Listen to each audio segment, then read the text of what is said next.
Bueno, Santiago es parte del equipo de Hughes & Hughes, es un estudio que nos ha apoyado desde el inicio. De hecho, cuando fundamos la Alianza Iberoamericana de FinTech, que se fundó en Uruguay en 2017, se fundó, la primera sesión de directorios se hizo aquí, Hughes nos hospedó y nos habilitó, nos asesoró para la creación de este organismo. Así que Santiago nos va a hablar un poco de Smart Contracts. Santiago es abogado, así que imagínense cómo la tecnología está innovando, acá hasta los abogados nos vienen a hablar de cosas tecnológicas y los contadores hacemos foros de FinTech. Así que Santiago, adelante. Bueno, buenos días. Ya dijeron, soy Santiago, pertenezco a Hughes & Hughes, estudio que este año está cumpliendo 120 años, lo cual no es poca cosa. Este año nos invitaron aquí a hablar sobre los smart contracts o contratos inteligentes y el impacto que esto tiene en nuestros tiempos. Supongo que todos acá ya han escuchado hablar o deberían haber escuchado hablar de los smart contracts, ya que los smart contracts hoy en día están bastante en boga, son el contrato de moda. Pero, ¿qué entendemos por contrato inteligente?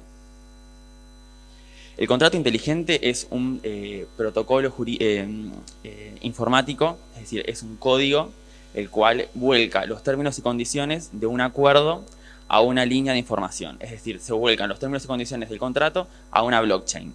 Esto hace que el contrato sea intangible, ¿tá? Y a su vez que sea totalmente inmodificable. Es decir, una vez que está en la blockchain no se puede modificar, no se puede editar, no se puede terminar. Comienza un proceso de autoejecución, que es la principal característica del smart contract o contrato inteligente. Es que una vez que se acordaron los términos y se dio el consentimiento, el mismo no va a parar su ejecución. Esto hace que no se requiera de terceros o de las partes para que el mismo llegue a la ejecución. Esto significa que vamos a prescindir en cierta instancia del juez para lograr que el mismo cumpla sus efectos.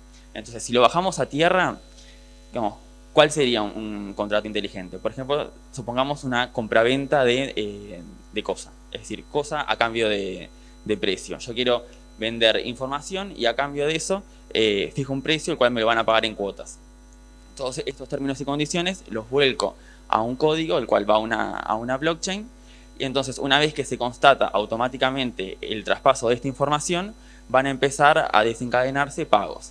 ¿Tá? Esto en forma automática desde mi cuenta, por ejemplo, de Bitcoin a la cuenta de la contraparte, sin que sea necesario que nadie diga, bueno, se constató este hito, ahora se va a dar este otro.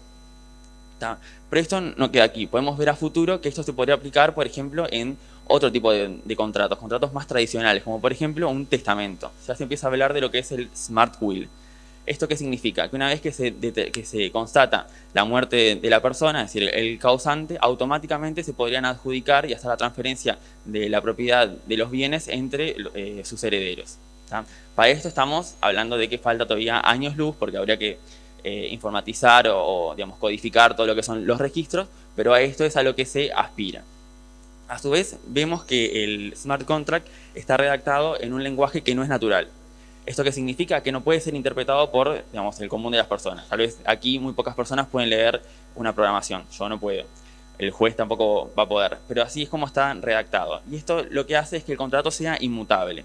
Es decir, que no se pueda modificar ya que está redactado en forma de script. Es decir, A más B va a ser C. Nunca va a ser otra cosa. Es decir, también que no da lugar a interpretación. Pero todo esto, digamos, con todo esto, ¿nosotros qué decimos? ¿Esto es un concepto nuevo? Y en realidad no. El concepto de smart contract se viene tratando desde la década de los 90. Y fue allí que Nick Szabo, un jurista húngaro, habló que del smart contract, digamos, que el contrato original era la máquina expendedora. Acá tenemos todos los elementos propios de un contrato inteligente. Tenemos un producto, el cual se encuentra en control del sistema, que va a ser, por ejemplo, el refresco o las golosinas. Tenemos una persona, que es la propietaria del producto, que ya de antemano da su voluntad de venderlo, al introducirlo al sistema. A su vez, esto está codificado de forma tal de que cuando alguien introduzca una moneda o el dinero, automáticamente se va digamos, a dar el producto sin que sea necesario que un tercero verifique eso. Y luego viene el consumidor, pone la moneda y sale el producto. Este es el concepto más básico de smart contract, pero el cual se puede aplicar a cualquier tipo de contrato o relación jurídica. El tema es que cuanto más compleja es la relación jurídica o el contrato, más difícil va a ser que no tengan que, digamos, intervenir terceros o intermediarios. ¿Tá? Pero vamos a ahondar un poquito más en las características. El smart contract está intrínsecamente vinculado con la blockchain.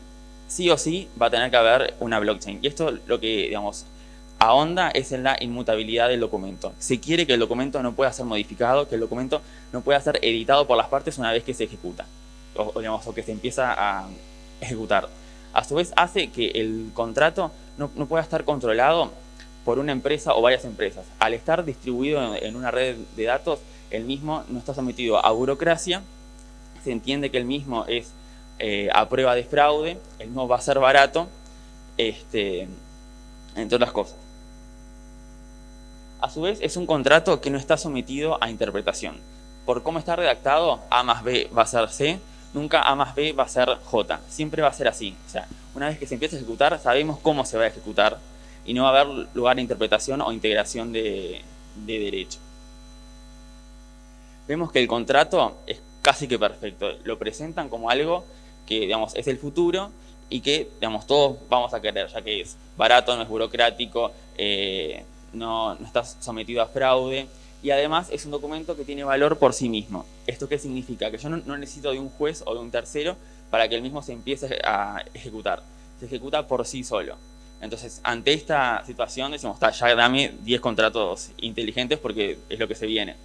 El tema es que hay problemas. Uno de los problemas que nosotros podemos ver es la inmutabilidad. El hecho de que un contrato sea inmutable suena bien cuando el mismo se está firmando, pero luego las condiciones cambian. Y las condiciones que pueden ser, digamos, las correctas al momento de la firma del contrato pueden cambiar. Por ejemplo, nosotros tuvimos un caso en el estudio en el cual se firma un contrato de financiamiento en el cual se establece un evento of default o causa de incumplimiento, que era que una sociedad tenga un patrimonio neto por debajo del 25% del capital integrado. Eso es una causal de disolución. La contraparte puede establecer determinar este evento of default y el contrato cae. Si yo esto lo hubiese pasado a un código, el contrato hubiese caído, hubiese pagado las multas y se terminaba la relación jurídica. Pero nuestro cliente decidió continuar con el contrato porque económicamente le servía. Si esto se hubiese trasladado a un smart contract como están concebidos hoy en día, en realidad le hubiese generado más problemas que soluciones al cliente.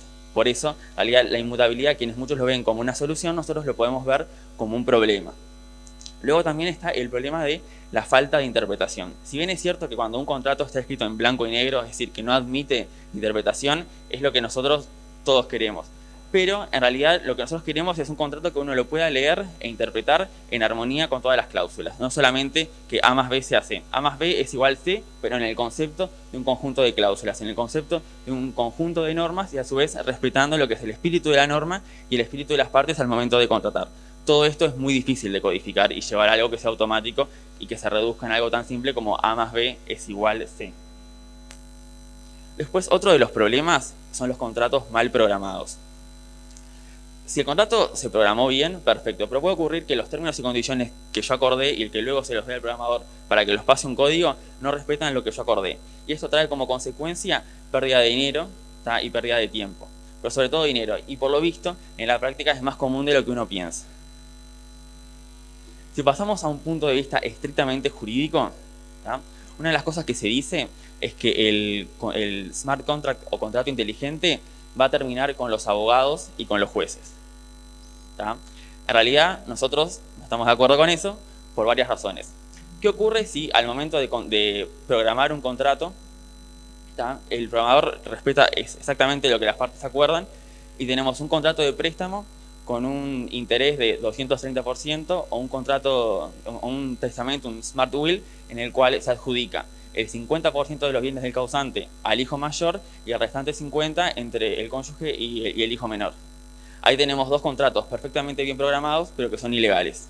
Por un lado vamos a tener un contrato que excede el monto de la usura y por otro lado tenemos un contrato que no respeta las legítimas. Por todo esto vemos que en realidad los smart contracts van a necesitar necesariamente de un jurista que asesore en una etapa previa, no evidentemente la parte de producción, ya que los abogados no estamos capacitados para programar un contrato, pero sí en lo que es la parte de redacción, de determinación de los términos y condiciones. ¿Tá?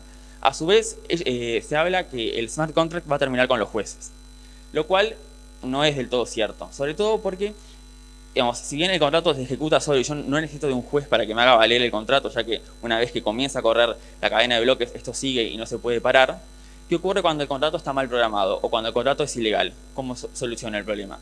Ahí tengo que ir ante el juez necesariamente para que resuelva. Entonces vemos que esto no es un elemento que va en contra del juez, sino es un elemento previo a llegar a la instancia judicial, como puede ser una mediación o un arbitraje. Otro de los problemas es el data privacy o protección de datos personales. Acá lo que vimos es que una vez que se insertan términos en un contrato inteligente, los mismos no se pueden borrar, no se puede ir para atrás, lo cual va en contra de los contratos confidenciales o, por ejemplo, cláusulas de olvido en las cuales se pide digamos, borrar cierta información. Esto a su vez choca con lo que es la normativa de protección de datos personales en Uruguay, en la cual se debería poder bajar de ciertas redes información propia de uno a solicitud.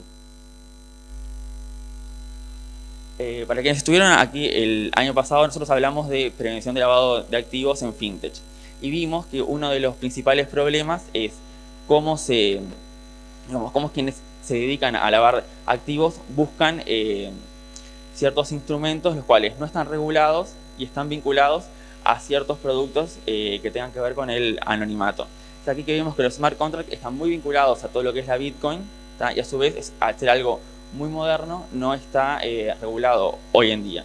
Entonces esto puede ser un instrumento valioso para quien desea lavar activos. Entonces lo que se tiene que buscar es elementos de protección para evitar que, digamos, quienes lavan activos vean esto como algo atractivo y que luego se estigmatice al smart contract como el elemento para lavar activos. A su vez, hay mucha normativa que establece ciertos requisitos previos al momento de la ejecución de un contrato, como hacer un KYC, o sea, conocimiento del cliente, o debida diligencia que se tiene que realizar digamos, como requisito previo o precontractual para determinar si uno contrata o no con determinada persona. Todo esto también hay requisitos más formales, que es decir, uno tiene que guardar el formulario, tiene que guardar las búsquedas en las listas, todo eso lo cual no estaría, digamos, o no iría tan de la mano del smart contract concebido como algo casi que instantáneo, que hago online y me olvido. Todo esto se debería tener en cuenta. Y luego tenemos problemas que ya van más hacia, digamos, a más jurídicos intrínsecamente. ¿Qué ocurre cuando yo tengo un problema y quiero acceder a un juez? ¿Qué ley y qué juez le aplico al contrato inteligente? El contrato inteligente, digamos, tiende a ser internacional. Entonces yo no puedo determinar fácilmente que le voy a aplicar ley uruguaya, ley argentina o ley de Reino Unido. Tampoco sé a qué juez acudir. La doctrina europea encuentra una solución aquí, que es establecer cláusulas en las cuales las partes determinen juez y ley. Y si las partes nada acuerdan, se establece un juez y ley en forma casi que por defecto. Por ejemplo, si las partes nada acuerdan, se va a establecer juez y ley de Reino Unido. Pero ¿qué ocurre en Uruguay? En Uruguay tenemos normas muy restrictivas al respecto y no se puede determinar ley y juez digamos, sometido a voluntad de las partes. Tenemos que ir al Código Civil, el cual nos remite al Tratado del 89, es el Tratado de 1889, el cual nos da los elementos para determinar qué ley y qué juez se aplica a un contrato, por ejemplo. El problema es que se imaginan que en 1889 no estaban previstos los smart contracts o ningún tipo de contratación por medios digitales. Entonces, lo que necesitamos aquí es una nueva normativa que nos ayude a solucionar un problema. La realidad es que hay un proyecto de ley de Derecho Internacional Privado, el cual está presentado en el Parlamento, pero encajonado hace más de 10 años. Si bien el mismo no regula los contratos inteligentes de forma específica, digamos, daría elementos para solucionar ese tema.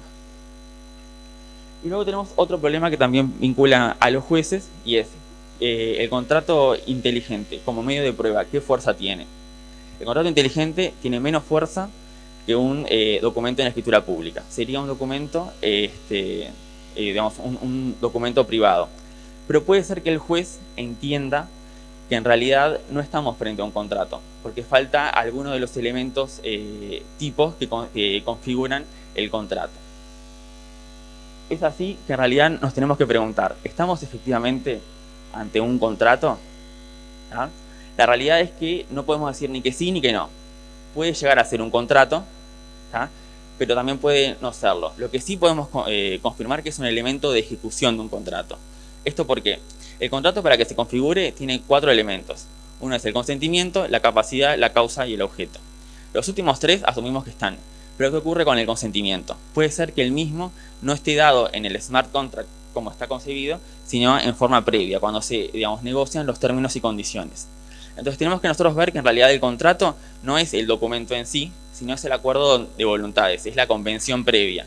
Y luego lo otro es cómo se documenta. Puede ser que el smart contract esté documentado en este código, pero el consentimiento se dio en forma previa. Entonces le estamos frente a un contrato oral o un contrato escrito, pero no ante un contrato celebrado por un medio digital, un smart contract. Es por esto que, si bien el smart contract, concebido como el elemento para ejecutar un contrato, va a tener efectos jurídicos, puede el mismo no ser considerado un contrato. Y luego nos tenemos que preguntar, ¿es efectivamente inteligente? Aquí podemos ser categóricos y decir que no.